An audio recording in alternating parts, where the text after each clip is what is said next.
Welcome to the Black Magic Woman Podcast with Mundanara Bayles.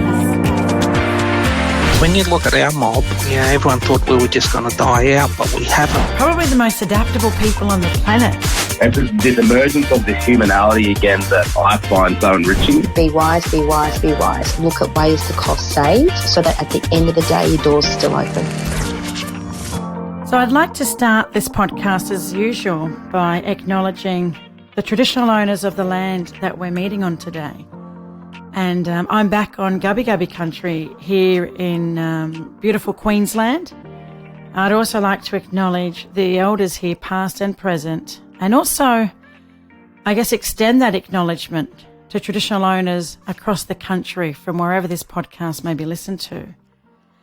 I also want to acknowledge my guest on the show today is Joe Hedger. And Joe's the leader of Ernst & Young's Indigenous sector practice based in Canberra. But prior to joining EY, Joe was a senior public servant with a focus on Indigenous policy development, program design and service delivery at a state and federal level. So before we get into it, Joe, can you introduce yourself? Tell us who you are and who your mob is. Yeah, thanks, Mother. Pleasure to be on your show. Been looking forward to this, and I think it's a great initiative you've set up. A bit about me. So, Joe Hedger, I'm a proud Bundjalung man from the north coast of New South Wales. My community is Bar Yugal, a small community on the Clarence River. Got very strong and proud links to my community. I grew up in inner city Sydney, mainly in the suburbs of Woolloomooloo and Newtown, but also spent a lot of my time Fern, where I also had strong links through sport and other things. I was involved in community and have always been proud to, say where I've come from and the people I've been, very privileged to have connected with along the way and having been inspired by so many great people. But I currently live in Canberra on Ngunnawal country. I've been here for the last 18 years, and again, just been very privileged to be welcomed by the community here, and also want to pay my respects and acknowledge the elders and how welcome the people being part of their community. Too deadly. So in terms of, going back now, I don't know, even if you want to go back to young Joe back in the high school days, where did it all start for you in terms of, what got you to where you are today? I'm really interested to kind of hear the younger years or the younger Joe. I guess the important thing for me was having some really great people just part of helping, I guess, raise me, influence things which were important in, I guess, who I was and how I developed and become the person I am today. And I think that, the person I'd probably want to acknowledge the most was my father. And he was a great influence in shaping a lot of my values and beliefs. And, he was a really strong inspiration for me. Unfortunately, my father passed away 10 years ago. And but at the same time, I've had some very fortunate family members who have also continued supporting me. And I guess growing up, I was somewhat fortunate, somewhat privileged to be given opportunities which really helped set me up on a very positive trajectory in life. There was a lot of emphasis and value placed in my schooling and education. I was very, very lucky to go to a private school in Sydney, and there was a lot of hard work, I guess, and sacrifices which my family made to enable that to happen. There was no scholarships back then when I was going to high school. It was, it was my parents working a lot of long hours just to give me opportunities which they never had, and I was incredibly privileged, but also greatly appreciative of that opportunity. And that opened up a world of opportunity for me to just see things differently, to have access to, some really strong quality education, but made me think about what it is that I wanted to become in life and to achieve. And looking back, I think those things had a great impact on me. Where I grew up, the people who were very influential in my upbringing and the opportunities which I got through my schooling, I think paved the way to be where I am now. Too deadly. And when we first had a yarn, it was interesting because we kind of connected on a business level, right? With me running Black Card and kind of engaging with different people and different mobs and communities around the country. And we've had a few yarns, but then it wasn't until recently my mum's brother passed away, Uncle Gary Riley. And you saw a post. I think we were trying to raise money for Uncle Gary's funeral, the GoFundMe post. And you reached out to me and you sent me a message and you said to me, I can't remember the exact words, but it was something along the lines of, your Uncle Gary was my dad's best mate growing up. And I was looking at it and I saw your name there and I'm like, what? And then we had another few yarns on Messenger, and I think it might have been a Saturday night or a Sunday night. My husband's like, who are you messaging? And I said to him, one of the brothers that I kind of run into here and there, but I follow him on LinkedIn. And he said, true. I said, it's just blowing me away that out of all people in the world, I would never have thought that we'd also be connected through my uncle and through your dad. And like you said, they've both passed away now. So isn't that interesting, right? Oh, absolutely fascinating. And I think it just goes to show, the beauty of our culture and us mob. We're so connected in so many ways. And, I remember because your pop, I remember quite fondly. Mm-hmm. And my dad always spoke very highly of him. And they'd known each other since they were very young kids growing up in Redfern together and would have shared countless adventures, but it was also their mums. So my father's mum, your pop's mum, they were all very close-knit growing up in Redfern, and I think it was important for a lot of Aboriginal women growing up in places like Redfern to stay close and to stay together and to look out for each other, and that obviously was passed down to the kids, and you had these beautiful lifelong friendships which I kind of, I guess, lament for this generation because looking back, it's just beautiful to listen to the stories that my father would tell. And I remember, your pop, talking and just reflecting on a lot of the things they went through as young kids. And it was just unbelievable, just the strength of their friendship and the bonds and, the character building that, that they all went through, living tough, but never actually talking about it being tough, only talking about the fun times they had growing up. So, beautiful memories. I was going to say, I could just imagine some of those adventures between the two of them. Oh, look, it's, Sydney was a different place back then. Redfern was certainly a different place, as you know, and they grew up in really hard times, but they, all they ever talked about were the fun times, and how fun it must have been as a kid growing up. And, sometimes I wish, that was something I got to experience because it was, it certainly sounded like an amazing time to grow up as a young person in Redfern. Some of our listeners listening to this podcast, when Joe mentions my pop, when you look at the Aboriginal kinship system, my mother's brother, and because my mother's passed, my mother's brother became grandfather to my children.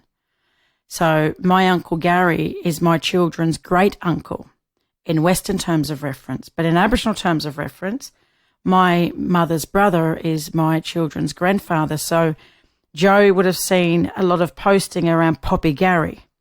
So for some of the listeners out there that are a bit confused, especially people that know me, will go, what do you mean by Mundanara's pop? But that's how we're connected, and that's extended family, but it's not even extended family.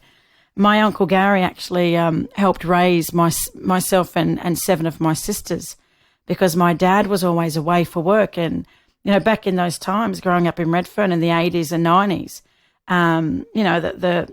the kind of, what would you say, not the black civil rights movement, but our political movement, our struggle for land rights and for justice for Aboriginal people in this country, I guess you would say that, that started in Redfern, right?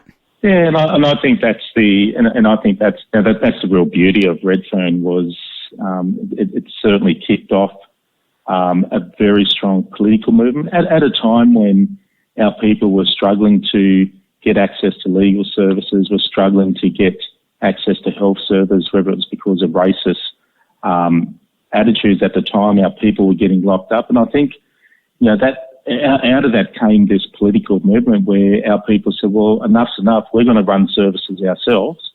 And whether that's a legal service, whether it's a medical service, whether it's a housing service, because we think we can do a better job and we think we can provide better services for our people. And I think, when we look back in history, I think Redfern is always going to be seen as a major political turning point for our people, where self-determination was really at the heart of what was being driven out of that city. Yeah, well, I was just thinking, like, in terms of my dad always being away. So Uncle Gary, he actually lived with us, and I remember, every morning waking up and Uncle Gary making us breakfast and Uncle Gary getting us ready, and Uncle Gary did I've got 8 sisters, right? So to brush all of our hair and to tie it back in a ponytail, he did it perfectly. So to have Uncle Gary around to help my mum raise 8 daughters back in those days, I guess that's the kind of man he was, and the bond that I had with him and the bond that he then had with my children, because both my mum and dad have passed. He was a big part of our lives growing up and a big part of my children's lives until he passed just recently. So through that connection there, it kind of... I guess it strengthened our relationship then, knowing that our, my Uncle Gary and your dad were quite close, but then back to their mothers. So was your grandmother in Bomaderry or Cootamundra girls' homes? Yeah, she was in Cootamundra. So her and her sisters were sent off to Cootamundra for 10 years. Yeah. And then when they came out of Cootamundra, some of them went to Redfern. Yeah. And that's where they met.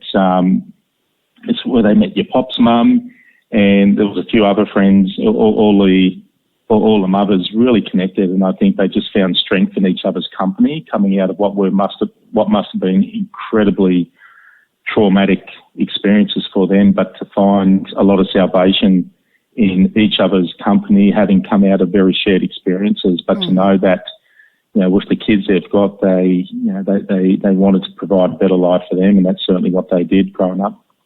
Of course, for listeners wondering, what is Cootamundra? Never heard of Cootamundra. Cootamundra Girls' Homes was a place where young Aboriginal girls were sent. Was it a domestic? Was it for them to learn to be domestics, Cootamundra? Yeah, and that's right. I spent some time going through all the records that the New South Wales government kept, and I read some of the records of my grandmother, and that was certainly what they were sent there to become domestic servants for white families. Mm-hmm. And it was it's the famous line out of Archie Roach's song, "Took the Children Away," where he talks about they were made to think white, but they still felt black, and that was I think that was a struggle for a lot of those young girls, was that in their hearts they've got this really strong attachment to what it means to be an Aboriginal person, but they were being brainwashed in many ways to be domestic servants for white families, and I can't imagine how incredibly hard and traumatic that must have been. And I think one of the tragic circumstances coming out of that, particularly for a lot of my family members, was there was no coping mechanisms available for a lot of the mothers that came out of there, the young girls. There was no services for them to try to comprehend what they went through. So they had this unimaginable trauma and unresolved grief, and some of them turned to alcohol. Some of them had some really tough mental health issues. Joe, brother, you're talking, sorry to cut you off, but you're talking about pre-referendum, right? You're talking about pre-67. That's right. Yeah. That's right. So this is where, we wasn't even considered as human beings, right? We weren't even counted in the census. I don't think many people really understand how recent this history is in this country. And we're talking about our personal stories here in our families. And, you know, I just thought I'd quickly mention before I lost my track of thought that they didn't have access to services because this is pre-67 or pre-72. Yeah, and one of the tragic, I guess, stories for our family is, you're absolutely right. Prior to 67, when we were counted as citizens, but at the same time, my grandmother's father was fighting in the war. He was sacrificing his life, for the good of the country. And but at the same time, they steal his children, and they steal his children and put them away into Cootamundra and one of my uncles to Bomaderry. And to think that that's what you signed up for when you're going to defend your country and sacrifice your blood and tears for your children to be taken away and set off to these institutions. I think it's always going to be seen as a major dark moment of our nation's history, and it's not debatable. It's fact. It happened. We still continue to live with a lot of the trauma that comes out of that, and it's something which I think is so important for our children and future generations to always remember, because it's a tragic part, but it's also a very important part of our history to never forget. Exactly, and when I went to Sydney as probably late in my teens, early 20s, my nan, her name was Patricia Riley, Nan Pat, and they called her Patsy. And my nan literally, I'll tell you now, right up until she passed, I went to live with her for a couple of years because she had Parkinson. And she said to me, that room you're staying in, she had a 3-bedroom little house in Wyndham Street down Redfern. And she said to me, that room you're staying in? I said, oh, yeah. She said, in that cupboard where you've got your clothes, there's a black folder on the floor. There's a black folder there. And I said, oh, yep. And she said, I don't ever want you to open that folder. And I said, why is that? Not that I ever thought of opening this folder, because nothing in there was my belongings, right? And she said, I don't ever want you to open that folder. And I said, why, Nan? What's in it? And she said, it's just all lies. And I said, lies? And she said, from when I was in the homes, and this is the first time, that she said anything to me about being in the homes. I already knew from my mum and my uncles and other family members talking about this, but for my nan to actually say to me, that black folder contains a whole lot of lies. And I said, well, Nan, instead of it sitting in that black folder in that cupboard, why don't you get rid of it? If you don't like what's in it, why are you keeping it? And she said to me, well, I'd love to burn it one day. And I said, well, Nan, when you're ready to burn that folder, I said, we'll go outside and we'll make a fire and we'll burn every single piece of paper, and no one will ever have to read it. So cut a long story short, I went over to Uncle Gary's, maybe mid last year. And now I'm going back, that happened about 14, 15 years ago, that story, right? And I never once looked in that folder. And I tell you what, every time I opened that cupboard from that moment, I really wanted to open the folder, but I didn't want to betray her trust. And I really respected what she said to me. But mid last year, when Uncle Gary told me that he had cancer, we're sitting at his unit out at Croydon in Sydney. And he said to me, I've got some papers that I want to share with you. And I said, oh, yeah. And he opened up his cupboard and he pulls out this black folder. And I'll tell you now, the feeling and the emotion that I felt in that moment was like, oh, no, you can't look in that. He said, Mara, these are the records of my mother's time being kept in the girls' home in Bomaderry and then over to Cootamundra. I want you to have a look at this because you might want to use it to share with people in your training that this is our family's history. You can't, when you said before, my brother, that, this is factual, these are the facts. I've got the paperwork of my nan. And, when Uncle Gary started showing me, I took photos of everything. And it was the very first time that I sat down and I looked at these papers and I started crying because I read a letter. I read a letter from her employer, and the letter was basically telling another employer that was about to employ my nan, basically that my nan was probably about 12 years old, and here she is being sent off to work, and basically saying that she can give a bit of lip, she's a bit mischievous, and she deserves a good stiff hand. So basically, don't think twice about giving her a hiding. In that same letter, it basically said that there was an incident recently on the property, on the farm where she was being kept. And the incident was basically that Patsy ran away and they couldn't find her, and they rang the police. And the reason why she ran away is because she refused to eat a meal that was not the same as the family, that it wasn't the same standard. She was being fed something that maybe the dog I reckon the dog got fed better than my nan. But literally, she refused to eat second best. She refused second best or anything less than the family, right, sitting around that table. So she decided to take off. And when she came back, she barricaded herself in the room, and she put all of her, the bed and the lounges, whatever furniture in her bedroom, she barricaded herself in that room. And the lady, her employer, right, said to her basically, you need to come out, you need to do the dishes, and the laundry's waiting. And a 12-year-old, he's my nan now, and I just realised when I read this letter, I could just see myself in my nan, right? She basically said, if you want your clothes washed, you do it yourself.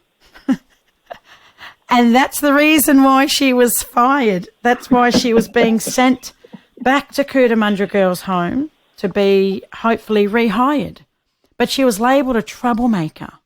She was labelled mischievous. And now I understand why my nan said to me that folder was full of lies. So I've got those archives and I've got her report cards. And to tell you what, I haven't done anything with them yet. They're still in my possession. And I do think that there's an opportunity in maybe something that I do, whether it's at the black card workshops or whatever it is, that I can share some of these records with people that I'm engaging with, because I think when you're reading these letters and you're looking at it, you can't argue with it. You know what I mean? Absolutely. And it's a, I remember your nan, Mara, because the reason I remember your nan was, one, she had the same name as my nan. So my nan, was called Patricia, but they also called her Patsy. I remember you saying this. Yeah, and your nan was a beautifully, beautifully kept, polite, caring, generous woman. And the stories you tell of her experiences, but also the accounts that others were making, is such a similar experience, which I remember reading those documents, and you could just, it could be word for word for what you just described about your nan. And it was all designed to degrade and dehumanise, our grandmothers as human beings, as Aboriginal girls, and in so many ways it couldn't be further from the truth, because they were beautifully well presented, incredibly immaculate. Yeah, when you talk about well kept, I think of the matching, the handbag, the hat, the high heels, the lipstick. And I don't know if your nan did this. I'm sure she did, because I think our nans spend a lot of time doing it. But they also love to go to church and used to dress up and go to church. Definitely. And like you said, they'd have the gloves on, they'd have the handbag, they'd have the hat, they'd have the lovely dress, and they'd dress up, and it's just the occasion of going to the church and singing and praying, and I remember the last time I saw your nan, she was just walking past Redfern Oval, and it always stayed in my mind just how beautiful she spoke, and just how articulate, and I just remembered the respect my father had for your nan, because we'd always, it'd be Mrs. Riley, that's how we'd always refer to your nan. So I just think it's... Yes, she was very, very prim and proper. It was definitely Mrs. Riley. Yep, exactly. And that was, I think that was part of the generation which, our parents, our grandparents grew up. There was a lot of respect. There was a lot of, admiration for what our nans had been through and how they'd come out of that, not having, their spirit broken, and to still be able to provide for their children. I can't think of anyone who, in my lifetime, who I would say, are the strongest people. I think those young girls, who went through what they went through and came out of that, you're not going to find too many stronger people than them. No, you've just hit the nail on the head. And I keep thinking of, when my nan used to, for the 2 years that I lived with her before she passed, we'd be sitting on the lounge and she'd say to me, "Oh, geez, you remind me of a younger me." And I guess I didn't really appreciate that. I didn't know the younger nan. I didn't, she never talked about any of her childhood. She never shared any of her upbringing. And now I know why. But now when I look back at photos, I can see that she had an amazing, taste. Her fashion was incredible, immaculate down to a T. But her it's not cheekiness. And I think people, especially back in those days, maybe mistaken my nan's, I wouldn't even say it was confidence, but if they had known what she had been through as a young girl, they would have probably understood her much better. And I see that a lot of those qualities or traits, I could see that in myself now.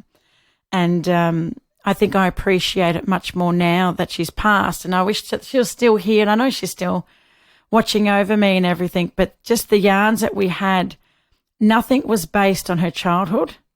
And it wasn't until after she passed that I started to really unpack my nan's life and started to understand why she thought the way that she thought, why she did the things that she did, why she was so religious, and also how she presented herself. And I can see now, when I look at her history through those archives, is that she just wanted to be accepted in society. You know what I mean? And not treated any differently, because she had been treated pretty bad for most of her life. She did tell me one story, and I want to share this with you and also to our listeners, that when she was about 22, there's a letter there, and the letter is the Shepparton Police, and it's a facsimile or whatever it is, it's a telegram, and it's the Shepparton Police writing to the Sydney Police, basically asking for permission for my nan with her husband to go to Sydney via train to give birth. So I realise now at 22, she's a married woman, married to an Irishman, and she's going to give birth, and she's asking for permission. At 22 and being married, I thought the asking for permission, I thought that actually ended once I thought she was a free woman much earlier. So after 22, I don't know what age about, but she then was a free woman, right? And the reason why she was a free woman is because it was like she outsmarted authorities. She assumed the identity of an Indian woman. And as an Indian woman, she was able to keep her children. She was able to work wherever she wanted to. She got money in her own bank account. She was able to live in whatever house she wanted to live in. She got to drink at the pub with her girlfriends after work. This is one story that she shared with me. When she was sitting in the pub there in Redfern and she was drinking with her girlfriends from work, she would watch her family members walk past the pub, and she wouldn't at all acknowledge them, because that would have given her up. So she cut off all connections, when you think about it, to her family, to her community, to her culture, purely to survive so that she could keep her children. And when the authorities obviously found out that she was Aboriginal, I'm pretty sure that's when they decided to take her children away. And I've shared this with many people that on my mother's side, I'm the first generation that wasn't forcibly removed under government policy. It's an actual privilege or even a luxury to grow up with your own family, with your own siblings. Like, that's a privilege for an Aboriginal person my age, and I'm only in my mid-30s. So, yeah, sitting here and reflecting on that. Yeah, it's wow, it just goes, it goes to, for me, it just goes to show so many things that are wrong, but to also think how ingenious our people must have been, how savvy your nan must have been to be able to just game the system for no other reason, as you say, for no other reason than to keep her children. And I'm just astounded, the lengths our people had to go to, your nan had to go to, I'm sure a lot of your listeners' families had to go through just to keep our kids. And as you say, sometimes I think we take a lot of that for granted these days because we don't fully appreciate sometimes what our family members had gone through previously to keep us all together. What they sacrificed. Absolutely. Yeah. And the sacrifices at the time were sacrifices that I think a lot of people just couldn't comprehend. And these were sacrifices which were not only going to result in your children taken away, result in you getting locked up and beaten and a whole range of other bad things that would happen. But I just think from, maybe for your nan and certainly for my nan and other people I know who went through similar circumstances, they had every right to be absolutely angry and just to have this, strong resentment. But they played the game. They played the game and they outsmarted and outwitted the people who were trying to lock them up or take their kids away. Of course, she was definitely a few steps ahead of him, right? Absolutely. And they're the stories I always loved listening to, was just how our people, how our family, our nans, our aunties, our uncles, we outwit people pretty quickly because, the thing is, that's your survival. That's how you had to survive.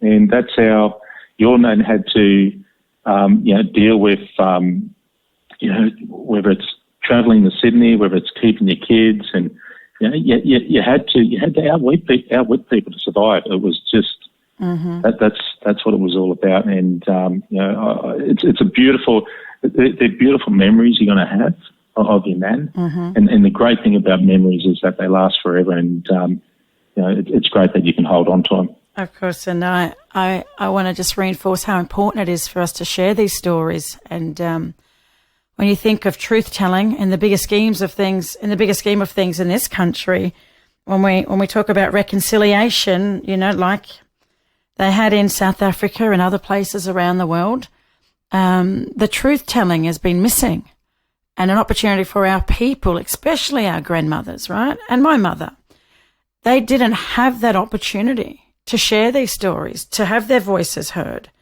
and talk about compensation. Well, we'll leave that for another day. But what I want to say really quickly is that my grandmother's father was Albie Roberts. And Albie Roberts was a Bundjalung man. And I'm pretty sure he had about 13 brothers. And she said to me, one of the other stories, sitting in her lounge room in Redfern, she said, I remember the day when I saw my father for the very first time walking up Redfern Street. She said, I was 18 years old and someone pointed out to me, that's your father. And he was wearing a suit and he was walking up Redfern Street. And that was the first time she saw him and it was the last time that she saw him. But she always acknowledged that she had Bundjalung connections, but wasn't too sure whether the family knew that she even exists. So that was interesting. We always knew that we had Bundjalung connections, but I didn't know that my nan actually, it's not that she met her father, but I didn't even know that she knew who her father was because she was removed at a young age. There's another sister girl that I've interviewed for this podcast. Her name's Cherie Johnson. And when I met Cherie Johnson, she has a deadly business in the Hunter in Newcastle and speaking in colour. And when we had our first catch-up, we were talking about our nans. And she said, yeah, my nan's sister is the lady that Kevin Rudd, I think, gave a coolerman to her, or she presented a coolerman to Kay Rudd when he did the apology. Her name's Annie Lorraine Peters. And when she said that her nan's little sister was the one who presented the coolerman to Kay Rudd at the apology in Canberra, I said, Cherie, I can't believe, that's your connection, that's your family. I said, I went to a conference about 15 years ago, an Indigenous women's conference in Melbourne that was funded by the Commonwealth government. And I sat at this table next to this little old lady. And as I sat next to this little old lady, I said, hey, Aunt, how are you? She said, I'm good, thanks. She says, who are you? Who's your mob? And I said to her, oh, my mother's Kathy Riley, but she passed away.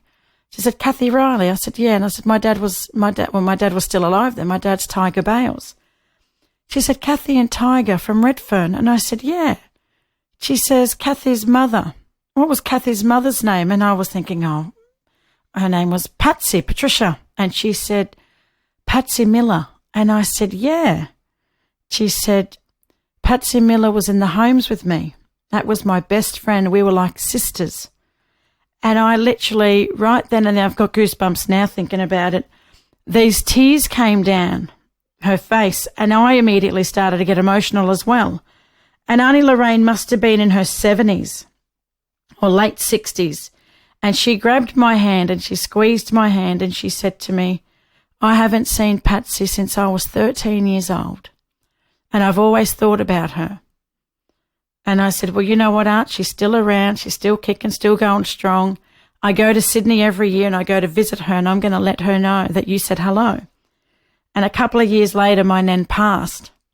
And I really wanted to reconnect them somehow. It didn't happen, but at least I got to tell my nan that, her best friend, her sister girl, she said, she was my sister. She was the one in the homes that we looked up to, and that we followed her. If she wasn't happy, we would follow her. And if she wasn't happy, she would talk for all of us. And she had no fear. She stood up for all of us.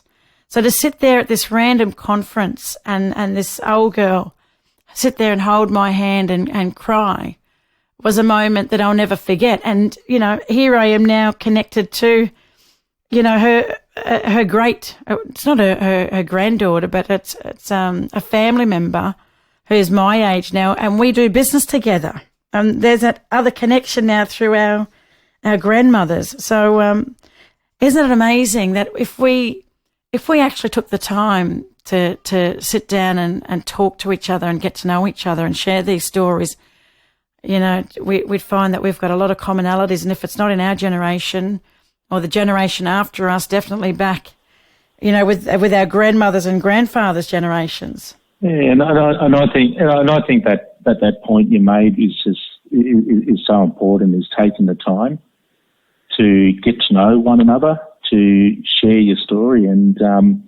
because the one thing we do pretty well as blackfellas is we know how to join the dots pretty quickly. And certainly that's been your experience, it's been my experience with you. And I think it brings friendships and it brings relationships, gives it a different meaning.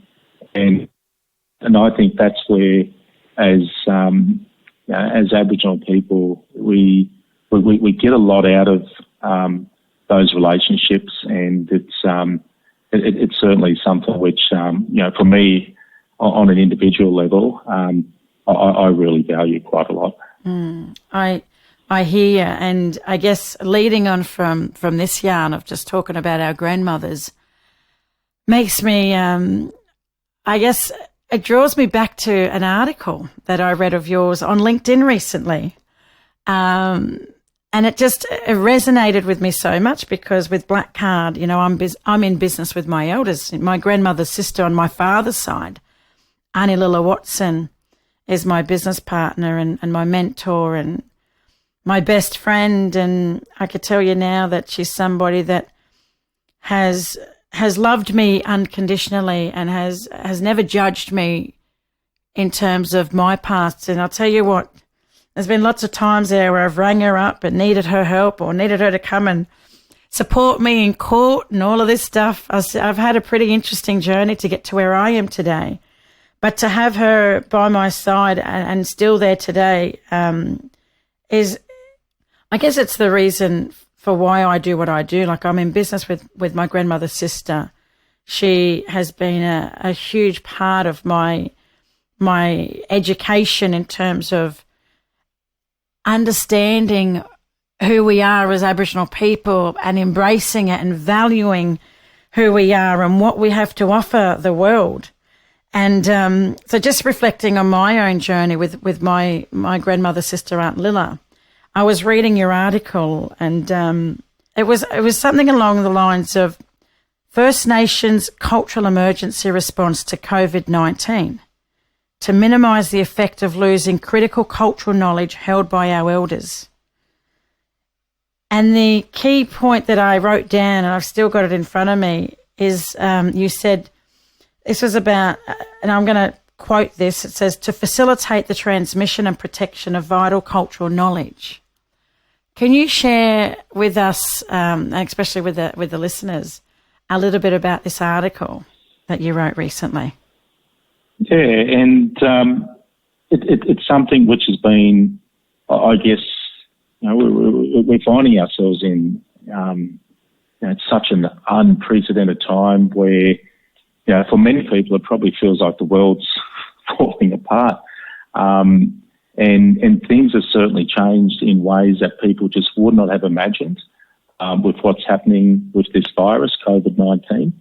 And it's made me contemplate certain things around, well, what does this mean for our people? How is it going to impact our people? And what can I do to start drawing people's attention to issues which I think are important? And look, you know this. I'm not a gifted writer or anything. I just use it as a way to express my thoughts. And so there's been a couple of thoughts which, and really simple thoughts too, that have been important to me and front and centre to me when I think about this virus and impacting our communities. And the first one is obviously, we need to save lives. That's the most important thing for our people, and there's a lot of effort being put into protecting our communities right now to do exactly that, which is to save lives. The second one is to save jobs, and whether it's businesses like yours or whether it's other small businesses out there, whether they're working in hospitality, in retail, in catering, there's got to be a lot of focus in saving Aboriginal businesses and jobs right now. But the other one, which is what made me want to write a little article, was around, well, what about saving cultural knowledge?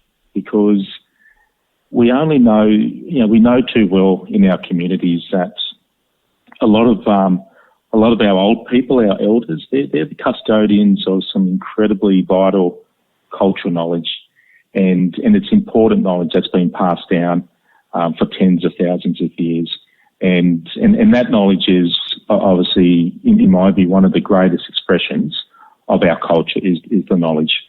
And we also know that our old people are incredibly vulnerable when it comes to health, and what we're seeing with this virus is some serious impacts and some serious concern. And a lot of that concern is obviously about, well, what if this virus gets into Aboriginal communities, and what if it impacts our old people?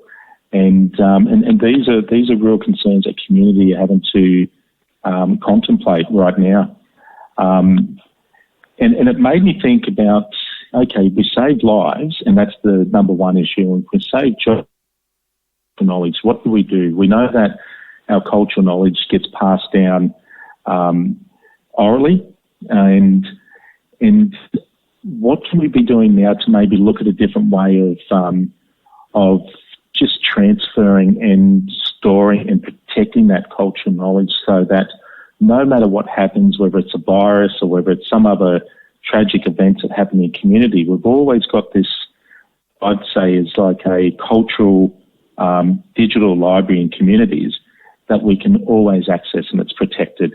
And I wrote the article because I just felt that, yep, let's focus on lives, and I don't want to detract from that, and let's focus on jobs, but where we can encourage our cultural leaders and our elders and our cultural institutions to think about innovative ways of protecting our cultural knowledge. And certainly that's something which would have tremendous benefits, not only for our old people now, but also for our future generations who are going to be wanting to learn language and to understand story and to understand all the beautiful parts of what it means to be an Aboriginal person and to know your culture and to know your knowledge.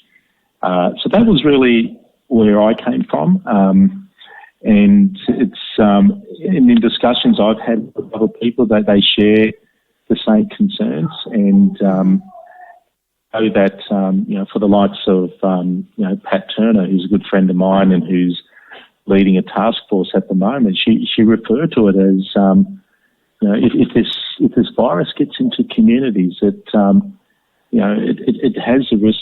It's what she calls as burning down our cultural library, and that's a real risk that we just simply can't ignore. Exactly, and I think it's important for listeners to understand that when you look at the Aboriginal and Torres Strait Islander population in this country, we make up, what is it, just over 3% or just under 3% of the total population in this country.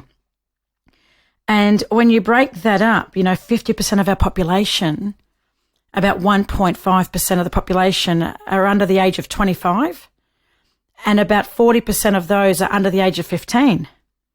So if you put that aside and you look at the other 1.5% of the population, and 30% of those are in prison, there's not many people out there that are over the age of 18 that are not in prison. And when you think about the fact that at least a third of our population are children, there's 250,000 Aboriginal and Torres Strait Islander school kids that are enrolled in Prep to Year 12 in this country. So we've got I would say, that's a crisis happening in this country, right? We've got hundreds of thousands of young people and not enough elders, not enough older people to guide and support all of these young people. So it is important in terms of saving lives when you look at our population, especially that we only make up 3%, the fact that our immune systems and our health is already compromised. More than half of our population that are over the age of 18 smoke cigarettes.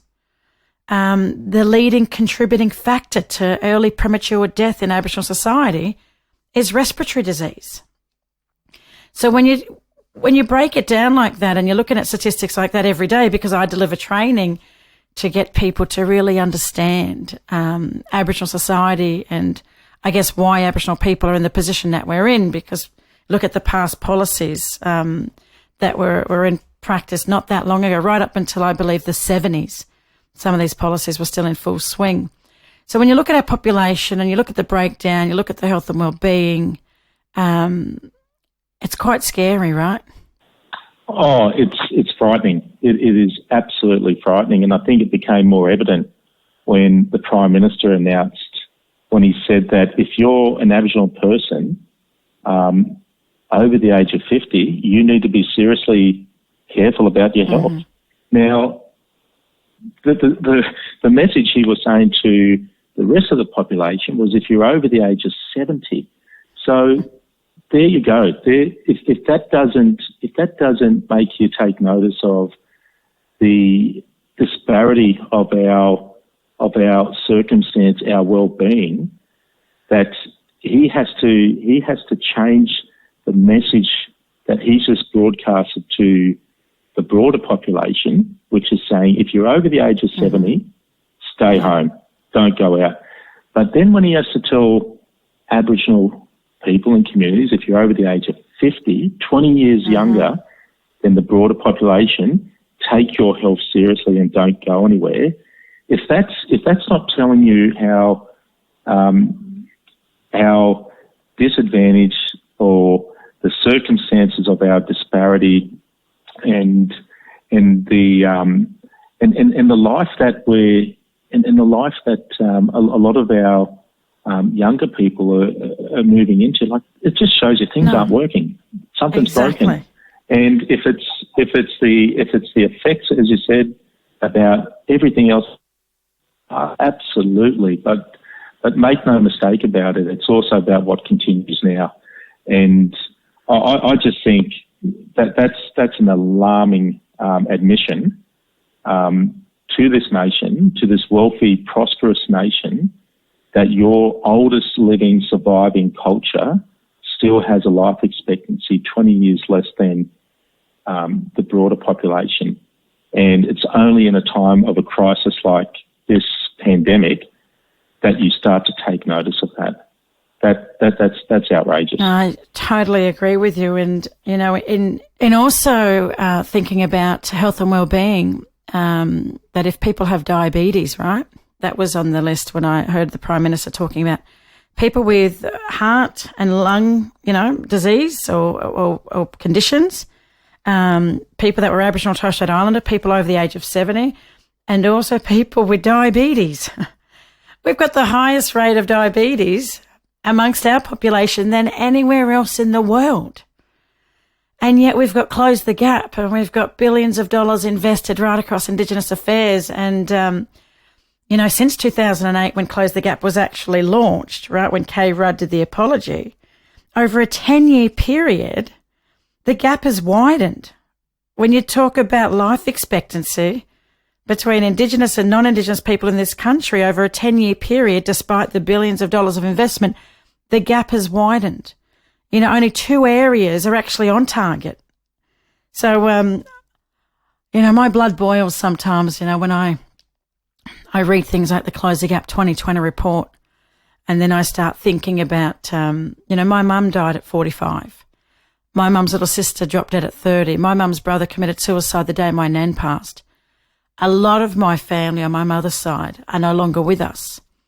So when we talk about life expectancy, and I'm reading statistics, I'm talking about my own experiences in my own family, and a lot of us have these lived experiences that are impacting on us. And there's a lot there, right? When you think about it, the bigger picture, and you then get hit with something like this COVID-19 pandemic, it just makes you realise that, first of all, how important family is. There's been a lot of downtime now that we're at home and doing things that we probably haven't done before in terms of, I went stand-up paddleboarding last weekend with my family. I jumped on a bike and went bike riding, and my little fella, I was sharing this with the listeners in, I think, the last podcast, that my 8-year-old boy said to me, "Mum, I've never seen you ride a bike in my whole life."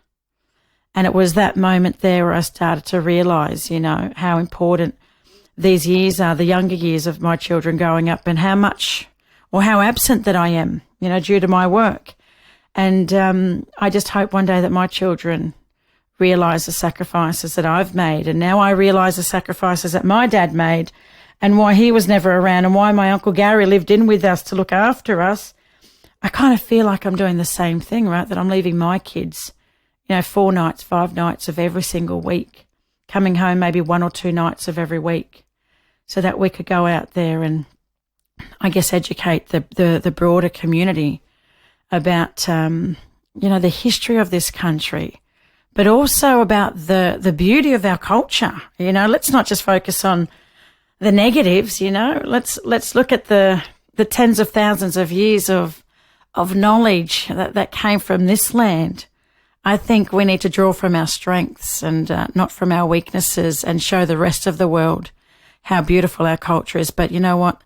All the deadly things that we invented, all of the amazing things that we came up with. And when I think about we probably had the first human government in this world. I mean, the first human government in this country, when you think of how Aboriginal people ran an entire country without any outside interference. So I don't like to just focus on some of the negatives, but I tell you now, there's a lot that we need to think about now as not just Aboriginal people, but also just as people living in this country at a time of uncertainty, and tomorrow things may change. You know, we may be in complete lockdown. Yeah, and I think you hit the nail on the head. There's a lot of negativity, and it's important to draw people and the nation's attention to that.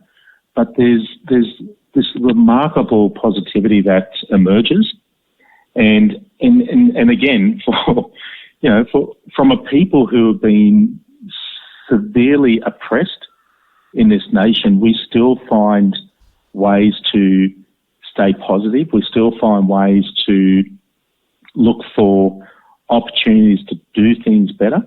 And the one thing, and I think one of the beauties about our culture, and I know that a lot of your listeners will reflect on this, is that in times of crisis, our mob know how to get together and mobilise. They know how to get there. At a community level, we know how to mobilise and support one another.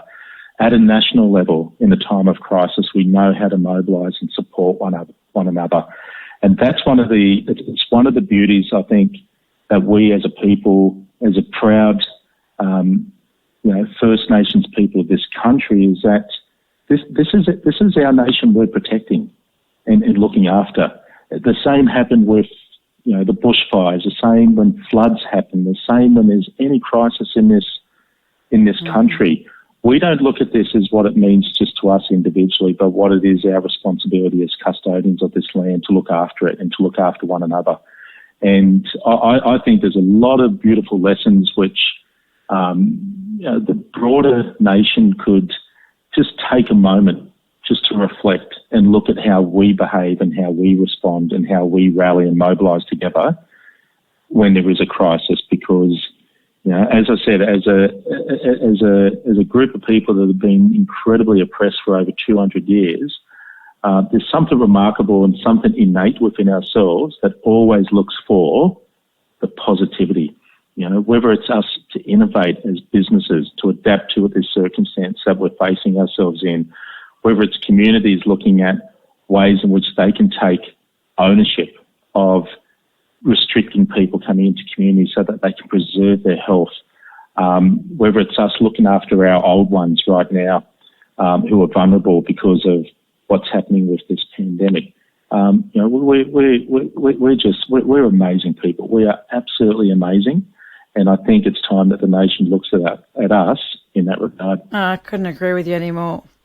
It leads me to, our next topic, and I'm aware that we've been yarning for a while, but it just leads me to the work that you're currently doing. And look, brother, your CV, I was reading it today, quite impressive.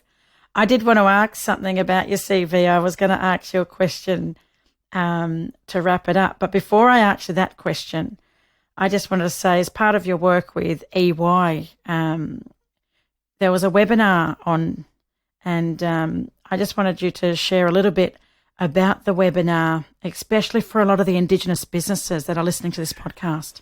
So at EY, we've been obviously grappling with the impacts of COVID-19 ourselves as a firm.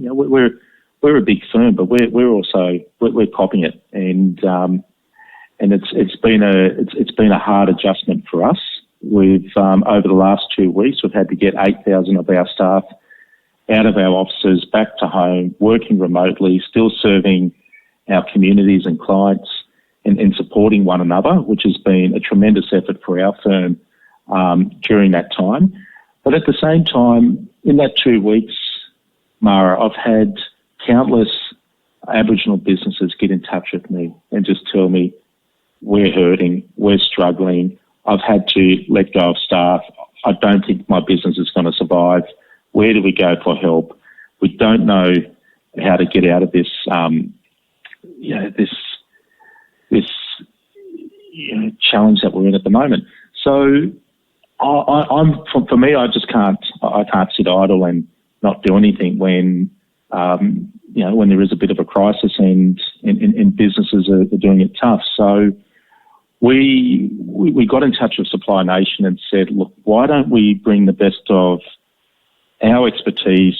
We can bring others who have got some really insightful, practical tips that they can offer to Aboriginal businesses just to help them get through today and tomorrow, to not worry about the next 6 months or the next 12 months, because we just simply don't have time for that. And we felt that if we just hosted a webinar series over the next 6 weeks, just talking like we would be around a campfire or just having a cup of tea with a business owner in their house, just saying, hey, how are you feeling? We know you're doing it tough. Are you taking good care of yourself? Are you looking after your staff? Are you staying in touch with the people that matter, the communities that you serve, the clients that you've got relationships with? Are you talking to your bank about what they can do to maybe put a freeze on any repayments? Are you talking to your landlord to put a freeze on rent? Are you talking to your utility companies about what freezes you can put on those repayments? How do we just keep cash flowing for your business? Because for Aboriginal businesses, no different to small businesses, cash is king. It's what businesses need right now. It might not be flowing quick enough, but what are some of the practical tips that EY, that Supply Nation could offer to help free up some cash? Because the last thing Aboriginal businesses want to do, and what I'm hearing, is let go of staff. You want to hold on to your staff. Your staff are your most valuable assets. So part of what we explored with the webinar that we had today was to look at all of those things, all of those practical things, sitting down as though we're talking to them around the table in their house, saying, have you thought about this? Maybe consider this, so that you can hold on to your staff. And one of the other things we talked about, Mara, was that, well, you know what, if it all turns to Gunnan, then, hey, there's no shame in your business failing right now. There is no shame in your business failing.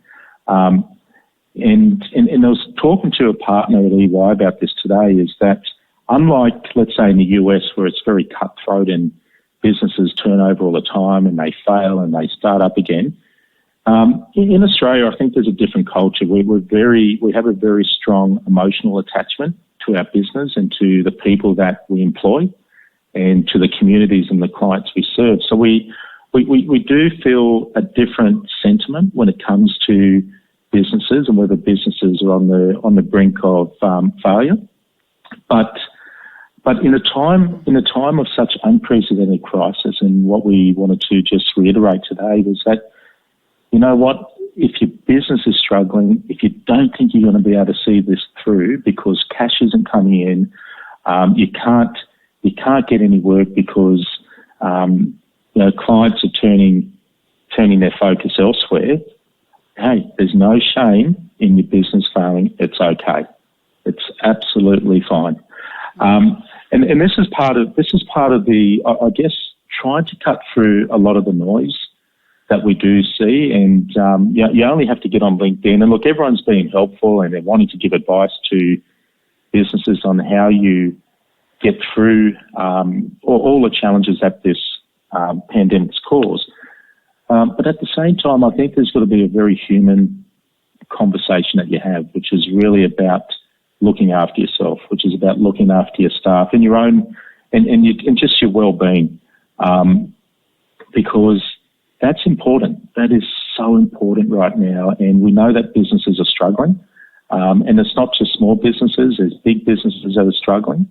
But if we can bring the focus back to how do we support businesses today, and how do we get them through just today, and then how do we support them to get through tomorrow, and then things start to look a little bit more clearer, and people start to get the confidence that, who knows, maybe in 3 months' time, I might actually get through this and come out of it in a way where I've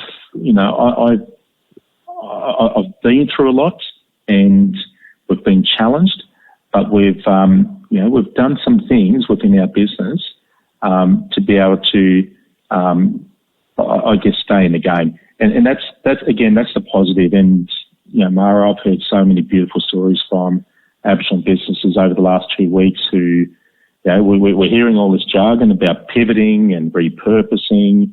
They're going hard. Some of these businesses are saying, "Yep, I get it. This is the challenge. Right, this is what we need to do. Let's think different. What can we do differently? Let's reinvent ourselves." And when you say that, my brother, I keep thinking of, and that's how Black Magic Woman podcast, it was born out of COVID-19. That's what brought you and I here, on this podcast, having this deadly yarn. And, I must say that as an owner of an Aboriginal business, a small business as well, 7 years in business, and this year was our year. And, brother, we hit targets that we never expected to hit, and over exceeded targets that we didn't even know that we could. And, started off this year with a real deadly holiday. I took 2 months off, and it took years and years and years to be able to say, you know what, I'm not going to work December and January. I've got a whole team around me now, and I could take, some good quality time off with my kids and really enjoy the school holidays with them. I come back to work for not even a couple of weeks, and then this happens. And I was ready to kind of escape from my kids. I was ready to get back to work and come back to my norm or my reality, on the road and doing what I do. And now I'm back at home again. I said to my husband, I kind of need to go and check into a hotel to self-isolate. I need some time away. This is a bit too much for me. But, I must say that, to be able to spend quality time with my family, and I know, with yourself as well on the road a lot and doing a lot of the work that you do, there'd be a lot of time away from your family, and you've got young kids as well. Mm. So, it's going to be interesting, the next couple of weeks, next couple of months, but let's just take it day by day. Let's not forget that we're a resilient people. We're probably the most, and I've said this time and time again, probably the most adaptable people on the planet. We've been doing business for tens of thousands of years. So I think if anyone, for a group of people, for our mob anyways, I reckon we'll be able to get through this and we'll be able to come out the other end.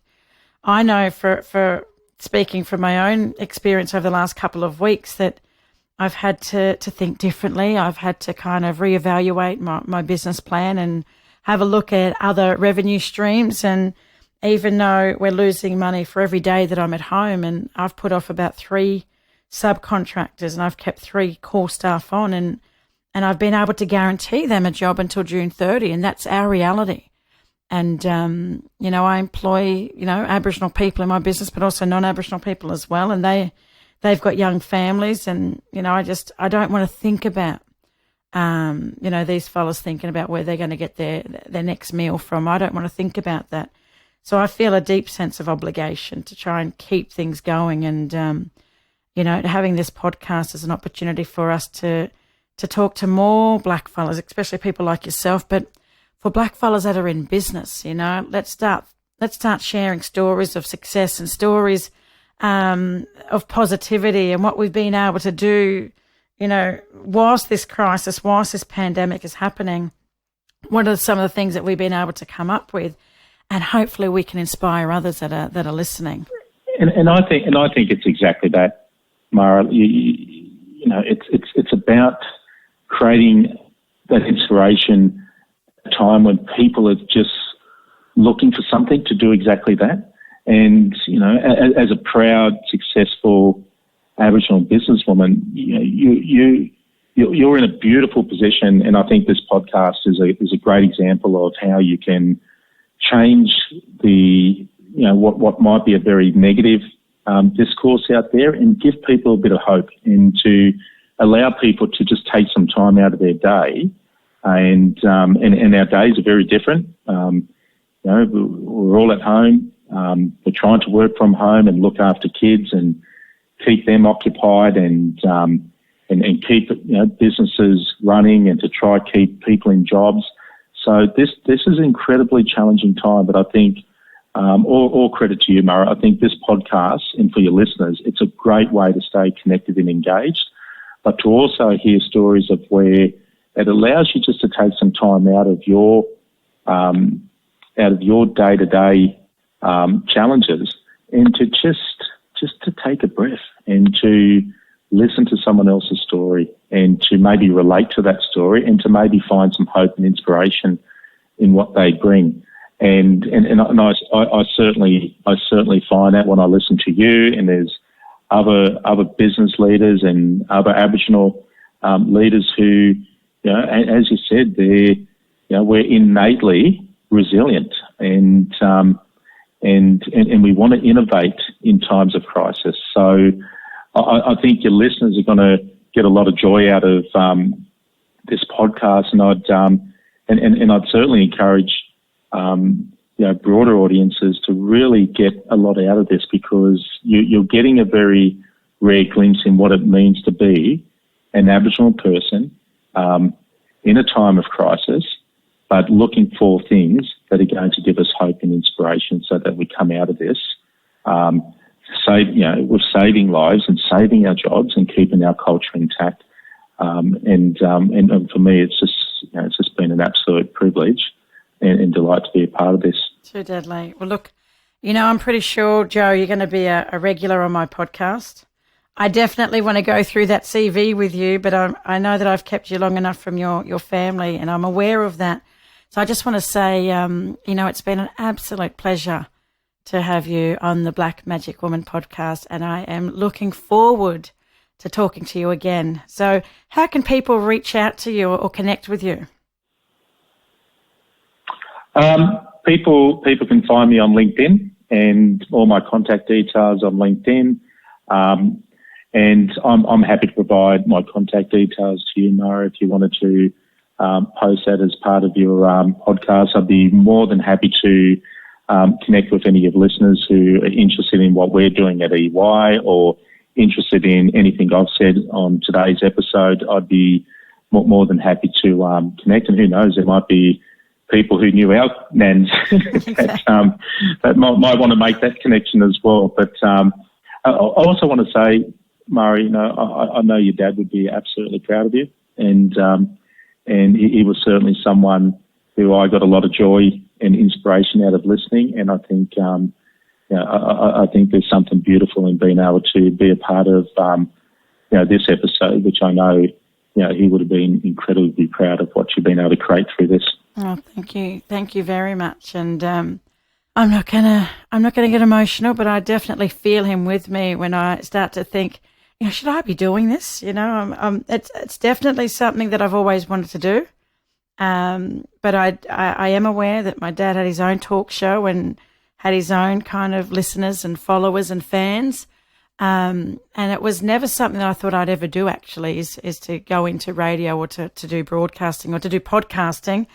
And look, like I said, this is a reality now. What COVID-19 has made me do is, while I'm at home with a lot of time on my hands, instead of sitting down and thinking of all of the negatives or getting caught up in a lot of the stuff that's going out there, to the press and to the media, I thought this is a time now when I can actually reflect on my life and my journey. But how about talking to other blackfellas about their life and about their journeys? So thank you very much. And like I said, I can't wait to talk to you again and connect with you. Definitely be part of that next webinar that you're hosting. So thank you. Fantastic. Thanks so much, Mara. No worries. Have a good evening and we'll talk soon. Lovely. Thank you. And that was Joe Hedger, leader of the Indigenous sector practice at EY, or Ernst & Young. Joe brings a deep understanding of lived insight of Indigenous affairs, both from the perspective as a former senior advisor in the Department of Prime Minister and Cabinet and as a senior Bundjalung man from northern New South Wales.